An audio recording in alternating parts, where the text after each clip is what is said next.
Does Fort Knox really have gold, or is it just another conspiracy?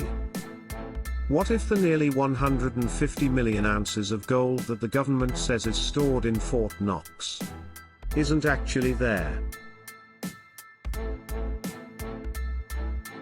Fort Knox represents the stuff of dreams to many, and has figured prominently in books, television and several movies, including a James Bond thriller. The contents that officials claim reside in the Fort Knox depository are valuable enough to attract the attention of any serious thief or thieves.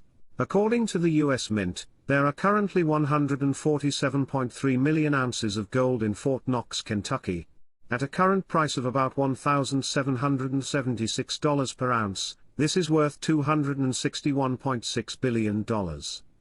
This comes very short of getting the US out of its $14.7 trillion national debt. The gold holdings are worth less than 2% of the US public debt.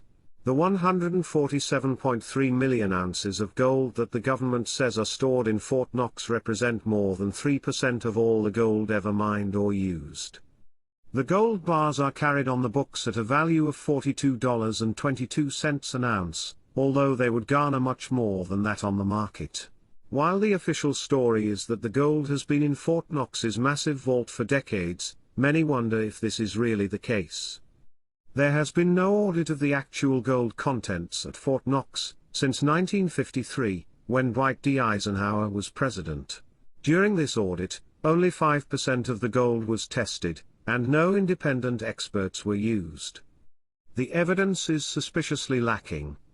The only source to verify that the gold is there is the United States government.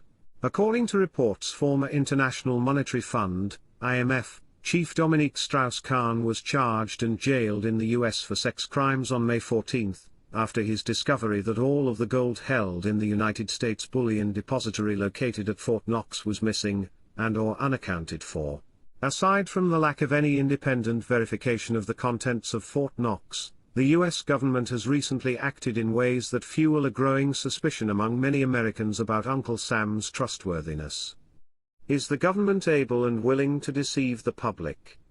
Many would answer yes.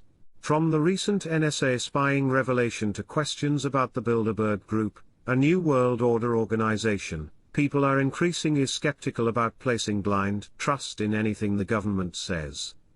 Did you know that right before Fort Knox was opened in the 1930s, the government commanded Americans to turn over their privately held gold? Prior to that time, gold was the precious metal standing behind our currency. Now, without the real backing of gold, the government can, and does, run the treasury presses 24/7 to produce as much fiat or paper money as they want. The US currently spends more than $3.5 trillion a year, and at least $1 trillion of that comes from those treasury presses, not gold or any other real commodity or source of revenue, in other words, completely baseless, made-up money. What would happen if the world found there was no gold in Fort Knox? The real consequences are unknown, but the blow to the legitimacy of the US government, and our economy, would certainly be catastrophic. If there were no gold there, it would also raise questions such as, what is really backing the value of the US dollar? Would other nations turn to another world reserve currency, such as the euro or yuan? Would the government come after Americans who hold gold privately as a form of financial security?